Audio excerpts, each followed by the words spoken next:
doctor Mohammad ইউনূসের উদ্দেশ্যে এখান থেকে আমরা আওয়াজ তুলছি যে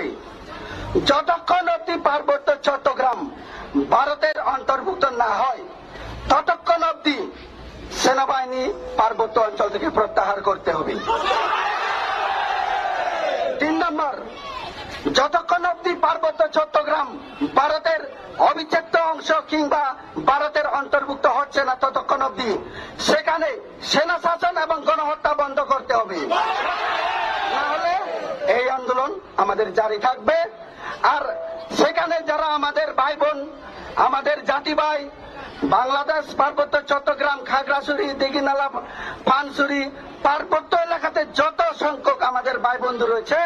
আমি ওদের উদ্দেশ্যে আওয়াজ তুলছি এখানে আমাদের আজকের এই পেচার তল থেকে আগামী দিন আপনারা যদি খণ্ডিত না হয়ে একত্র হয়ে যদি আপনারা কাজ করেন